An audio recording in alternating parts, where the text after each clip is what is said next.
গ্রামের জমিদার বাবু ছোট ছেলের সাথে শহরের এক ধনী পরিবারের মেয়ের বিয়ে হয়। তবে তাদের গ্রামে বেশ কিছু নিয়ম কানুন রয়েছে। বিয়ের পরের দিন বউকে রান্না করে খাওয়াতে হয়।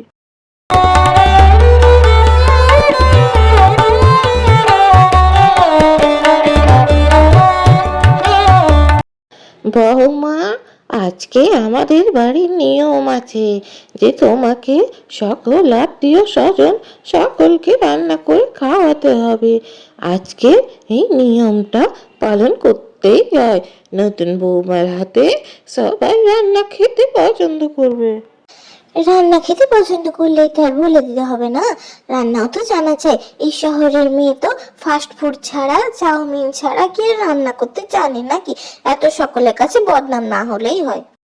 ও মা, দিদি অমন করে কেন বলছো গো? আমি মানছি শহরের অত রান্না বান্না জানি না, তো ঠিক আছে না, তুমি আমাকে শিখিয়ে দেবে। একটু শিখিয়ে পড়ে দিলে আমি বেশ ভালোভাবে রান্না করতে পারবো। আমাকে দেখে কি মনে হয় আমার কাছে অনেক ফাঁকা সময় রয়েছে? তোমাকে আমি রান্না বান্না শেখাবো। নিজের বিষয় নিজে বুঝে নাও। সকলে কিন্তু ভালো রান্না চায়, না হলে একদম কেউ খাবে না। এ তো বেশ ভালো টাটকা টাটকা সবজি। আমাদের তো শহরে এরকম টাটকা সবজি পাওয়াই যায় না। তাছাড়া মাংস রয়েছে। কি কি রান্না করব?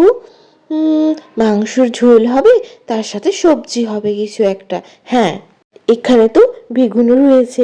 বেগুন ভাজি করব, ফুলকপির সবজি করব, এখানে ডাঁটা চচ্চড়ি করব। সবাই খেতে ভালোবাসবে।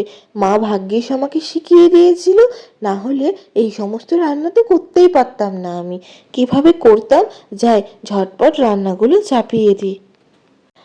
আজ আমার হাতে রান্না খাইয়ে সকলকে অবাক করে দেব। সবাইকে দেখিয়ে দেব আমি শহরের হতে পারি, কিন্তু গ্রামের কাজ শহরের কাজ সব পারি আমি। এই তো মাংস চেপেই গেছে, এরপরে সবজিগুলো রান্না করে নিলেই তৈরি হয়ে যাবে। তারপরে গরম গরম ভাত। হ্যাঁ বলছি খুড়ো, এখানে বসে বসে চা খেলে হবে? আজ তো নেমন্তন্ন রয়েছে না? ওখানেও তো পেট ভরে খেতে হবে। আর বলো না, কে রান্না হবে, কি ভোজ হবে কে জানে। ওই শহরের মেয়ে কিছু রান্না করতে পারবে কিনা। তার থেকে ভালো 4 কাপ চা খেয়ে নেওয়া এখানে। যাই দুপুরবেলা তখন যাবো, গিয়ে দেখে আসবো। আমি ঠিক করেছি, বৌমা যদি রান্না ভালো হয় তাহলে বৌমাকে এই মুক্তোর হারটা দেব। এটা আমাদের বাড়ির নিয়ম। প্রথমবার রান্না করার পর সকলকে এইভাবে দিতে হয়। হ্যাঁ হ্যাঁ কমলা, তুমি ঠিক বলেছো। এই মুক্তোর হারটা ছোট বৌমাকে দিও। ছোট বৌমা আশা করছি রান্না ভালোই করবে। তাতে কি হয়েছে, যদি একটু কমই জানলো, তুমি না হয় শিখিয়ে পড়িয়ে দিও। আদিক্ষেতা দেখলে গা জ্বলে যায়। এখানে মুক্তোর হার দেওয়া হবে শুনে এলাম। তোমার মা বাবা মিলে ওই ছোট বউকে মুক্তোর হারটা দিয়ে দেবে বলছে। ওইটার প্রতি আমার বড় লোভ ছিল, এবার দিয়ে দেবে বলছে। এত হিংসে ভালো নয় জয়া। প্রথমবার তুমি রান্না করেছিলে, মাংস পুড়িয়ে ফেলেছিলে, তা সত্ত্বেও মা বাবা তোমাকে আদর করে একখানা মুক্তোর হার দিয়েছে। আর এই মুক্তোর হারটা তো ওর প্রাপ্য, তো ওকে নিতে দাও, তোমার কাছেও তো রয়েছে। একদম জ্ঞান দিতে আসবে না তো। এইভাবে জ্ঞান দিয়ে সংসার চলে না। সংসার চলতে গেলে টাকা পয়সার দরকার হয়।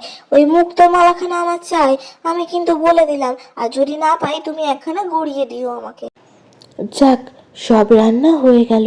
লুচি, খাসির মাংস, ফুলকপির তরকারি, এখানে রয়েছে ভাত, তারপরে রয়েছে মিষ্টি। সমস্ত রান্না করে নিয়েছি। এবার সবারই পছন্দ হলেই হলো। যাই, আমি বরং ঝটপট রান্নাগুলো নিয়ে যাই। বলি, কই তোমার বৌমা? অনেকক্ষণ থেকে তো বসে আছি। খাবার কখন আসবে রে? তুই তো বলে কাকিমা, আমার মনে হয় আমরা বসেই থেকে যাব। ও আর রান্না আনবে না, হয়তো দেখুন পুড়িয়ে ফেলেছে। সে রান্না নিয়ে কিভাবে আসবে এখানে? হ্যাঁ, কোন মুখেই বা আসবে? সব সময় এরকম কথাবার্তা না বললে কি নয় বড় বৌমা? হয়তো একটু রান্নাতে দেরি হচ্ছে, তা বলে এইরকম বলবে? সব সময় এই সমস্ত কথা বলবে না তো। যাও, শুভ কাজে খেতে বসো দেখি। এই তো চলে এসেছি। ও বৌমা, তাড়াতাড়ি, জলদি তাড়াতাড়ি খেতে দাও দেখি। অনেকক্ষণ বসে রয়েছি। এই যে ভালো খেতে হয়েছে বৌমা, এ তো পুরো গ্রামের স্বাদের রান্না গো, তুমি কি করে জানলে? এই নাও তোমার উপহার। অনেক অনেক ধন্যবাদ। আসলে এখানে আসার আগে আমার মা সমস্ত কিছু শিখিয়ে দিয়েছিল। আর হ্যাঁ, আমার সকল দর্শক বন্ধুদের বলছি চ্যানেলটাকে সাবস্ক্রাইব করে নাও, আরও নতুন নতুন অনেক ভিডিও আসতে চলেছে দেখার জন্য, আর বেল আইকনটা অন করে রেখো।